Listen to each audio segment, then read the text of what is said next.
Pada malam itu, Pak Dudung duduk di atas motornya di pangkalan ojek. Jalanan mulai sepi, lampu jalan berkedip-kedip seperti akan padam. Dan udara malam terasa lebih dingin dari biasanya. Sudah 12 tahun Pak Dudung menjalani profesi sebagai tukang ojek. Jadi dia tahu kalau jam-jam begini biasanya sudah tidak banyak orang yang keluar. Tapi malam itu, entah kenapa, ia merasa enggan untuk pulang. Seperti ada sesuatu yang membuatnya ingin menunggu lebih lama. Tiba-tiba dari kejauhan, seorang wanita berdiri di bawah lampu jalan yang redup. Wanita itu mengenakan baju putih panjang, rambutnya tergerai menutupi sebagian wajahnya. Pak Dudung segera menyalakan motornya dan mendekati wanita itu. "Mau kemana, Mbak?" tanyanya. Wanita itu menunduk sedikit, lalu dengan suara lirih ia berkata, "Antar saya ke desa Karanghawu, Pak." Pak Dudung mengerutkan kening. Desa Karanghawu? Itu desa yang sudah lama ditinggalkan. Tidak ada lagi orang yang tinggal di sana sejak peristiwa kebakaran hebat yang menewaskan hampir semua penduduknya. Dan itu terjadi 25 tahun yang lalu. Namun, karena ia membutuhkan uang, Pak Dudung langsung mengangguk. "Baik, Mbak, naik aja." Wanita itu duduk di jok belakang. Saat Pak Dudung mulai melaju, ia merasakan udara semakin dingin. Semakin jauh mereka pergi, semakin sunyi jalan yang mereka lalui. Pohon-pohon besar di pinggir jalan terlihat seperti bayangan hitam yang mengawasi mereka. Setelah beberapa menit, Pak Dudung merasakan ada sesuatu yang aneh. Wanita di belakangnya sama sekali tidak bersuara, tidak bergerak, bahkan hembusan nafasnya pun sama sekali tidak terdengar.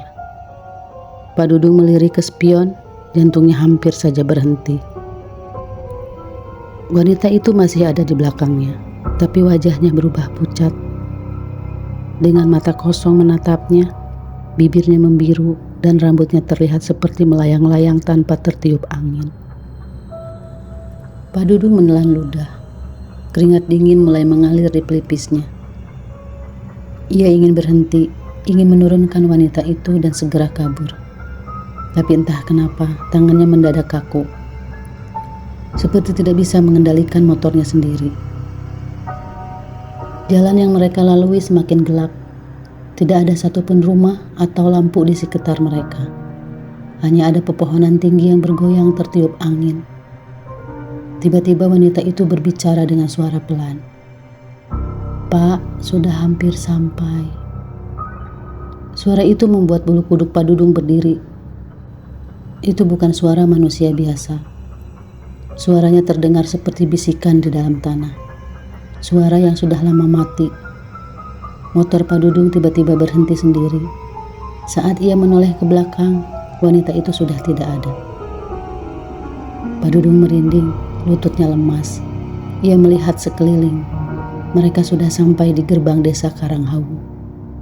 Tapi desa itu bukan desa biasa. Rumah-rumah reot berdiri di sana. Atapnya bolong, dindingnya menghitam akibat kebakaran.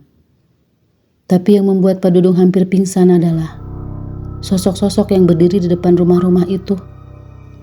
Puluhan, bahkan ratusan sosok hitam.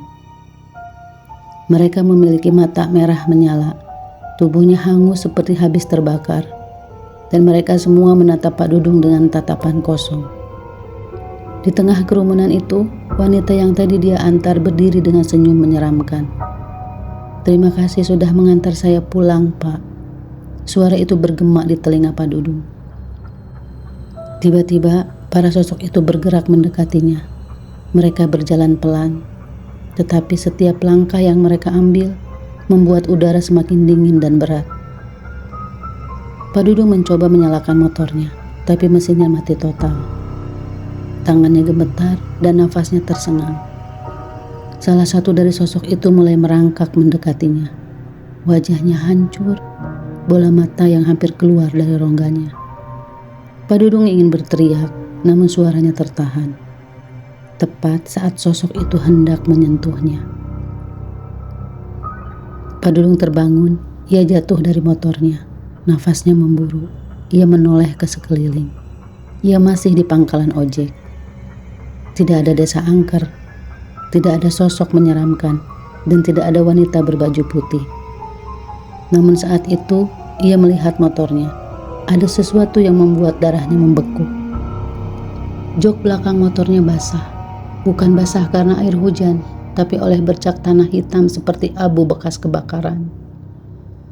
Dan di jok itu tertulis sesuatu dengan bekas goresan tajam. "Terima kasih sudah mengantar saya pulang, Pak."